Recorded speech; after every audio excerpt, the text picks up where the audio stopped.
அனைவருக்கும் வணக்கம். தினம் ஒரு சிந்தனையில் இன்னைக்கு உறவுகளின் பலமே விட்டு கொடுப்பதும் விட்டு பிடிப்பதும் தான். நம்ம வாழ்க்கையில் உறவு அப்படிங்கிறது மிகவும் முக்கியமானது. ஏன்னா இந்த உறவுகள் இருந்தால் மட்டும்தான் நம்மளுடைய வாழ்க்கை இனிமையாகவும் மகிழ்ச்சியாகவும் இருக்கும்.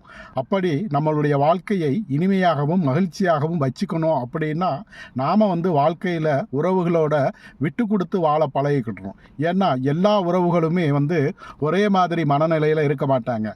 ஒவ்வொரு உறவுகளுக்கும் ஒவ்வொரு விதமான மனநிலையும் ஒவ்வொரு விதமான செயல்பாடுகளும் எதிர்பார்ப்புகளும் இருக்கும். அதனால் நாம் எப்போதுமே எல்லாரையுமே ஒரே மாதிரி நடத்தாமல் அவர்களுடைய பலம் பலவீனம் அவர்களுடைய விருப்பு வெறுப்பு அறிந்து நாம் விட்டு கொடுத்து வாழ்ந்தோம் அப்படின்னா நிச்சயமாக அந்த உறவுகள் மிகப்பெரிய அளவில் பலமிக்கதாக அமையும். அதே நேரத்தில் சில நேரங்களில் நாம் விட்டும் பிடிக்கணும். ஏதாவது சில நேரங்களில் இப்போ அவங்க தப்பு பண்ணாங்கன்னா உடனடியாக அதை திருத்த முயற்சி செய்யாமல் அதற்கான காலக்கெடுவை கொடுத்து அதன் பிறகு அவர்களை திருத்த நினைக்கும் பொழுது அந்த உறவுகள் மிகப்பெரிய அளவில் வலிமை பெறும். அதனால் உறவுகளுடைய பலமே விட்டு கொடுப்பதும் விட்டு பிடிப்பதும் தான். அதை நாம் வாழ்க்கையில் பயன்படுத்தி உறவுகளை மேம்படுத்துவோம். நன்றி.